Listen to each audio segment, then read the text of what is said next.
Hola, ¿qué tal? Bienvenidos, bienvenidas a nuestro Multimedio Telesur y una nueva emisión de Texto y Contexto. Hoy con otro tema muy interesante y queremos abrir con una pregunta. ¿Es nuestra educación un reflejo de nuestra identidad o es el eco de una imposición histórica?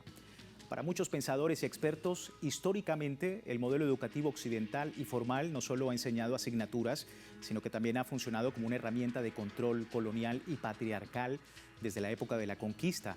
Este sistema se impuso borrando saberes muy importantes, invisibilizando a pueblos originarios, pero también relegando a las mujeres al silencio y al ámbito doméstico, exaltando en varios aspectos de la sociedad un pensamiento eurocéntrico y masculino como la única verdad universal. Por eso hoy en Texto y Contexto abordamos mujeres y la educación hacia un cambio de paradigma. Así comenzamos. Bienvenidos. La educación de visión occidental, formal e institucionalizada, ha funcionado históricamente como un dispositivo colonial y patriarcal. Desde la invasión de América, los sistemas educativos de la modernidad se impusieron para borrar los saberes ancestrales, relegando a las mujeres a la domesticidad y al silencio. Este modelo no solo despojó a los pueblos de sus identidades, sino que estableció una jerarquía del conocimiento donde el pensamiento eurocéntrico, varón y blanco, se autoerigió como la única verdad universal. ¿Cómo se está gestando un cambio de paradigma desde la orientación descolonial? Ahí teníamos el perfil de nuestro programa el día de hoy. Me acompañan tres personas, una en el estudio y otra también desde la distancia. Emma Martínez, historiadora y docente, me acompaña acá en el estudio. Muchísimas gracias, señora Emma, por su tiempo con nosotros y la audiencia latinoamericana. También me acompaña en la distancia Katia Colmenares, ella es filósofa de la liberación. Muchísimas gracias por su tiempo con nosotros. Y también Aura Cumes, antropóloga e investigadora, para poder hablar también de este tema. Aura, muchísimas gracias por su tiempo con nosotros y la audiencia latinoamericana. Bueno, a hablar un poco, ¿no?, de este primer escenario y de la manera como la educación, Emma, ha tratado, digamos, el tema de la mujer, ¿no? Es decir, una educación eurocéntrica, una educación que ha permitido mayor apertura a los hombres y relegado de alguna manera a la mujer. ¿Cómo ha sido históricamente esto y cómo lo ha entendido usted? Bueno, es un proceso largo, que no es un tejido armonioso, sino un tejido que tiene muchos nudos, muchas dificultades y muchas lecturas, porque la educación se plantea como el hegemón, es parte del poder hegemónico. Sin embargo, no podemos verlo solamente desde lo hegemónico, sino desde las rupturas que han provocado los pueblos, las mujeres, los oprimidos en relación con ese sistema statu quo, con ese hegemón.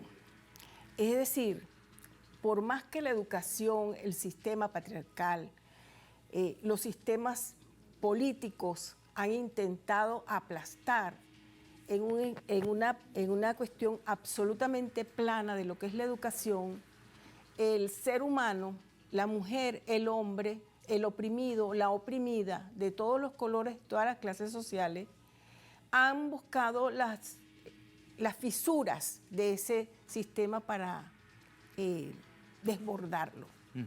Y lo han hecho. Y lo han hecho. Bueno, ahora, sí. Colonialmente es un hegemón.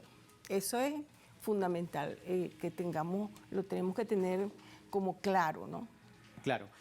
Katia, por otro lado, ¿cómo el enfoque de género dentro de la educación no es un modelo excluyente para el hombre, pero sí lo ha sido históricamente a la mujer? ¿A qué responde todo esto? ¿Qué entiendes tú en todo este escenario? Lo que tenemos que entender es que todo proyecto pedagógico se define a partir de un proyecto político y utópico. Entonces, detrás hay un modelo de ser humano que se quiere cumplir, de manera que lo pedagógico, como viene a dar paso a paso las mediaciones para poder constituir, ¿no?, a ese ser humano que se requiere para la producción y para cumplir con el modelo. Entonces, básicamente lo que tenemos detrás, pues es un hombre blanco, europeo, con una subjetividad burguesa, o sea, digamos un propietario privado.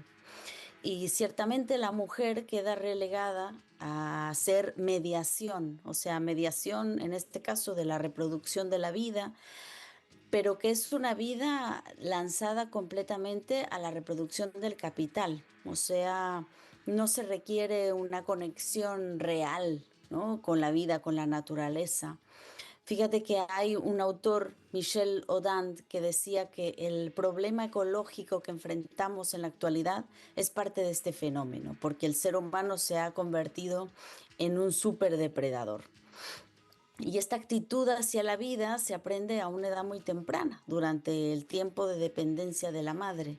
Así que una humanidad plenamente humana sería posible si el proceso, digamos, de nacimiento, de los primeros años del bebé, se diera sobre la base de una buena acogida y de una satisfacción de las primeras necesidades. Pero esto no sucede.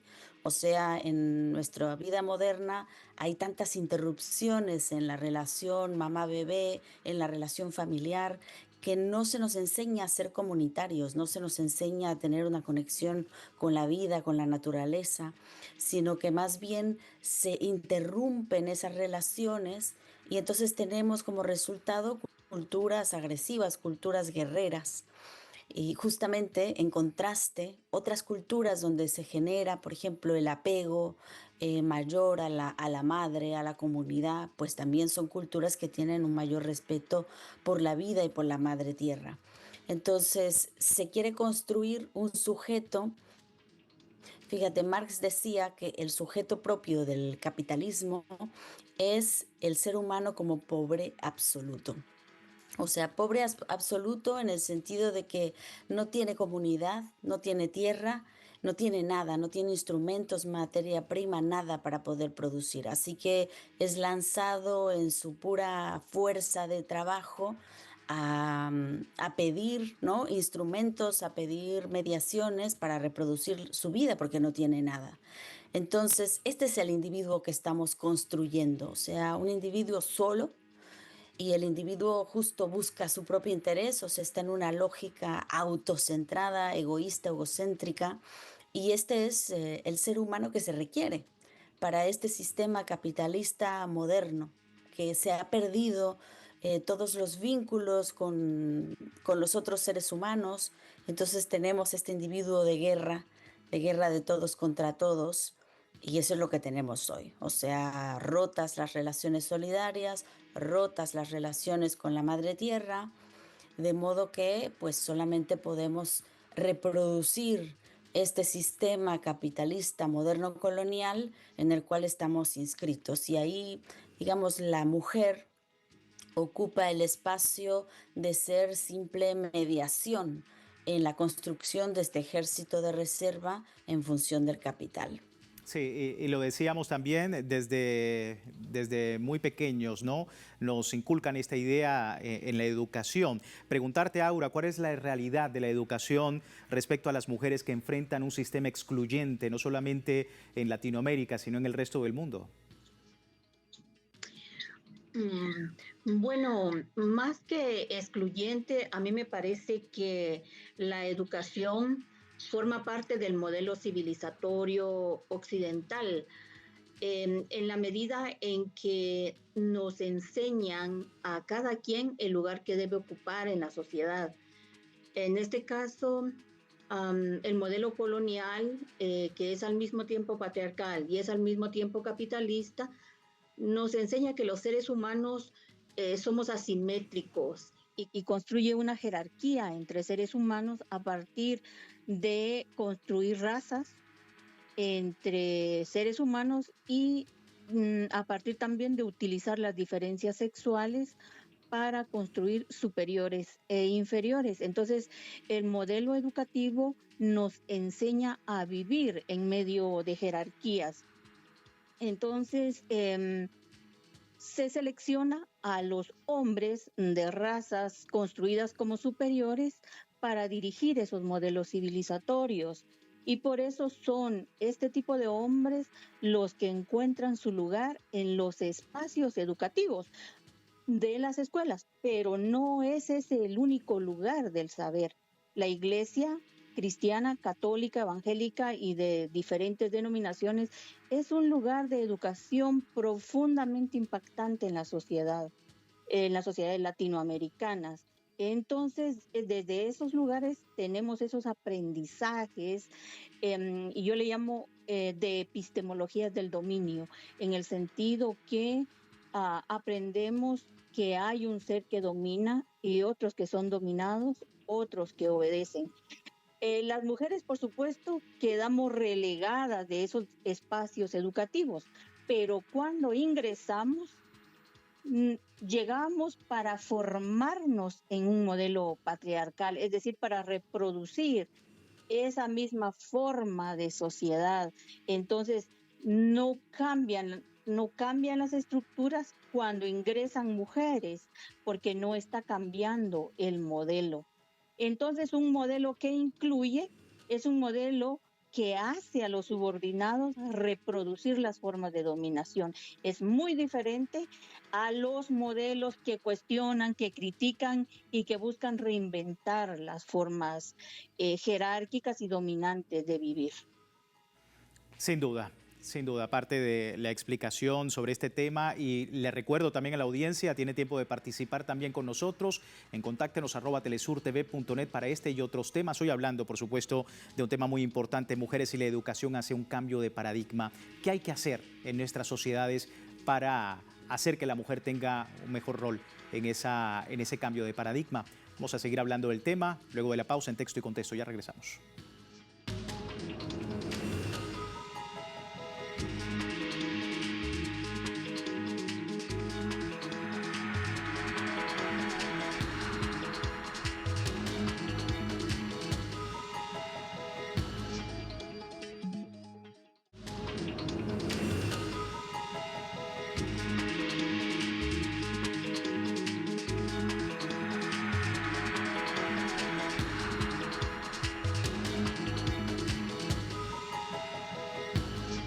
Gracias por seguirnos en Texto y Contexto, hoy hablando sobre las mujeres y la educación hacia un cambio de paradigma. Ya hablábamos precisamente cómo nuestras invitadas pues abordan este tema, pero también de lo que se debe hacer, ¿no? ¿Qué cambio, Emma, qué tipo de trabajo, cambio debe hacerse en la educación en nuestro continente para vencer ese canon patriarcal y permitir a su vez tener una propuesta neocolonial que permita una mayor inclusión de las mujeres?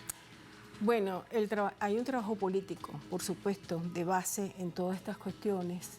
Hay una reformulación de la educación que tiene que ser de una mayor equidad. Tiene que haber un cambio significativo en lo que son los patrones de la ciencia, que hasta ahora es una ciencia no solamente supremacista en términos masculinos, sino en términos de una élite mundial.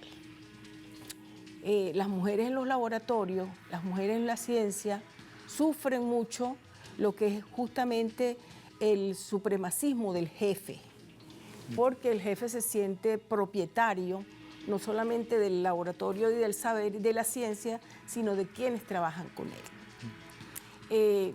Ahí tiene que haber una ruptura no solamente en términos personales, cómo enfrentar ese tipo de violencia, porque eso es violencia.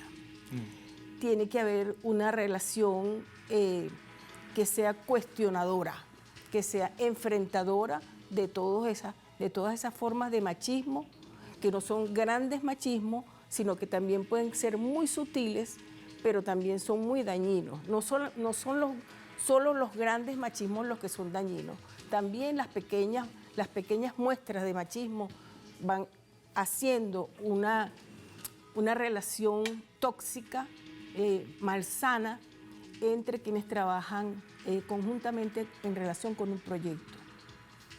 Hay mucha desigualdad, hay mucha apropiación de lo que no les pertenece y también hay mucha sumisión, porque la educación ha hecho de las mujeres seres sumisos, y si las mujeres no se dan cuenta, no toman en cuenta cuál es la relación en su trabajo, no logran cambiar los patrones de relación, no logran enfrentar ese patrón de relación.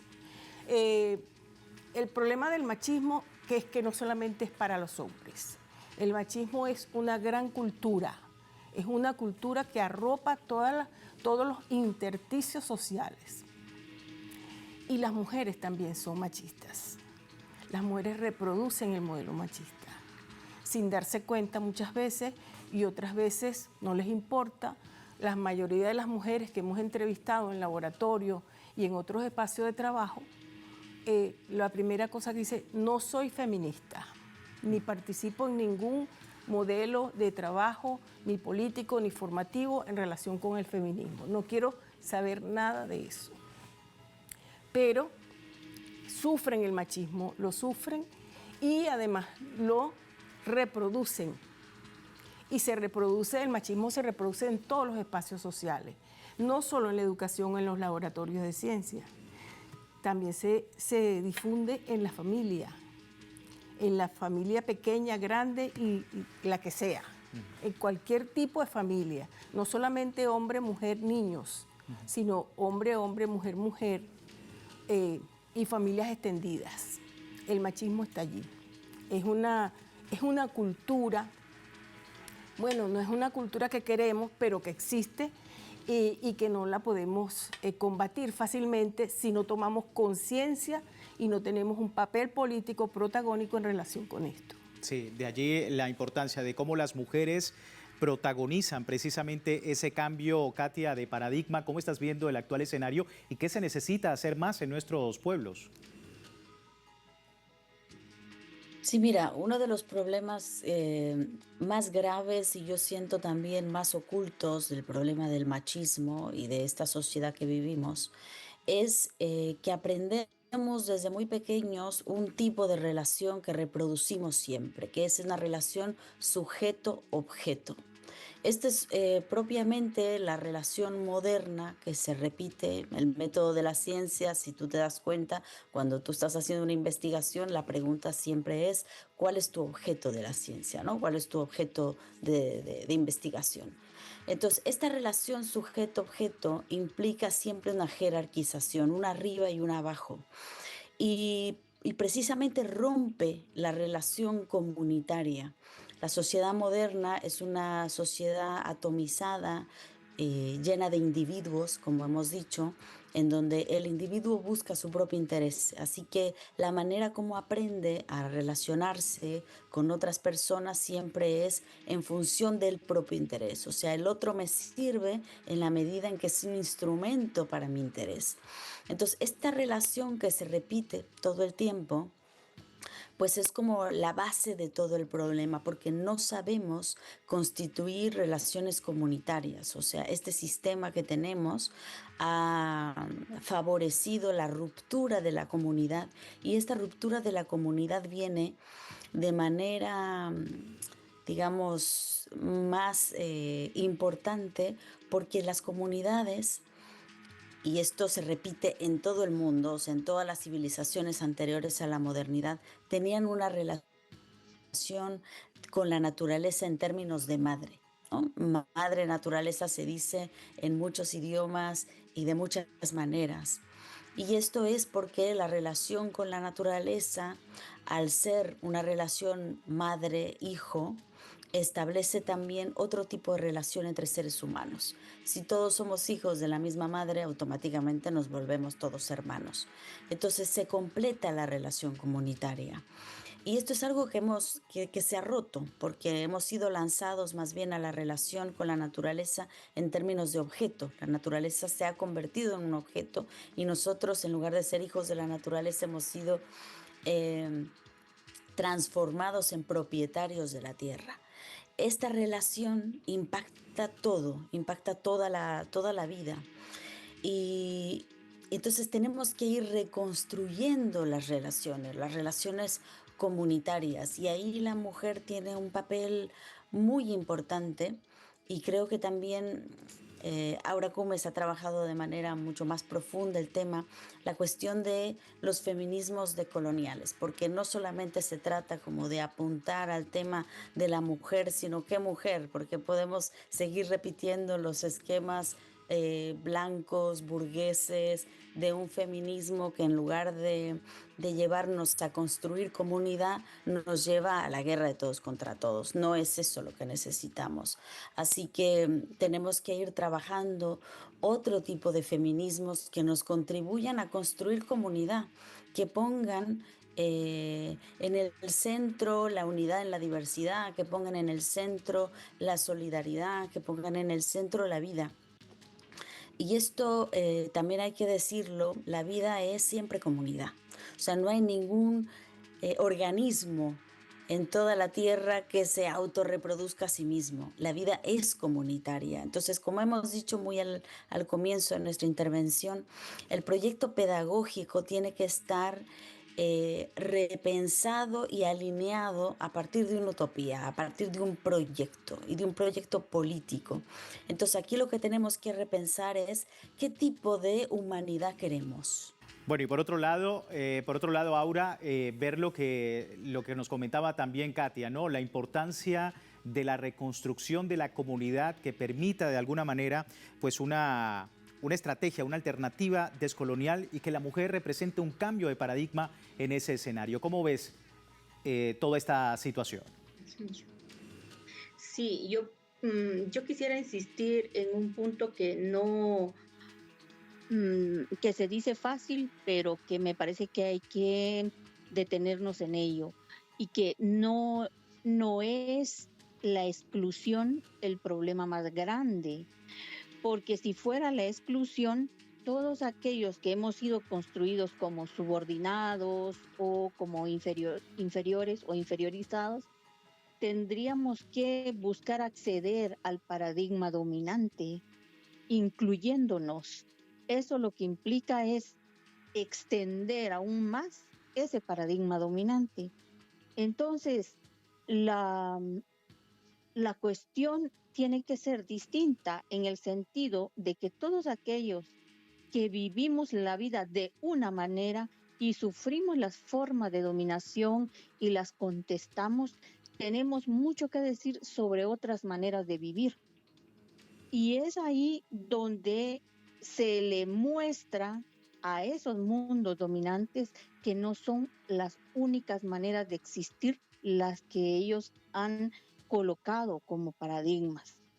En este caso han sido los pueblos originarios, los pueblos afrodescendientes y las mujeres que luchan en contra de la dominación patriarcal las que han mostrado o quienes han mostrado que existen formas de vivir que no necesariamente se colocan por sobre la vida de los demás. A mí me parece que eso es muy importante, porque si bien no aparece como el signo civilizatorio más importante, son las maneras que le han dado vida a gran parte de la humanidad.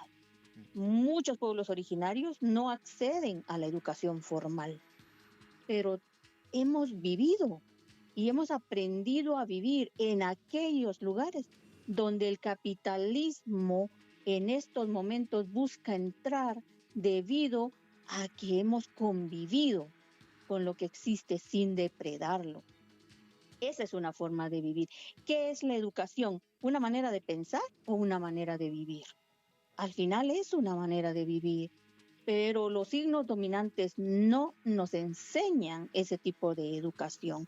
Por lo tanto, yo, claro que he sido incluida en esa educación formal, por eso he ido a la universidad gran parte de mi vida, pero mi experiencia de vida me ha hecho retroceder todo el tiempo porque no he sido aceptada en esos espacios y eso me ha ayudado, como a otras muchas mujeres y hombres, a entender, a rescatar, a revisitar nuestros pasados que son presentes y nuestras formas de vida.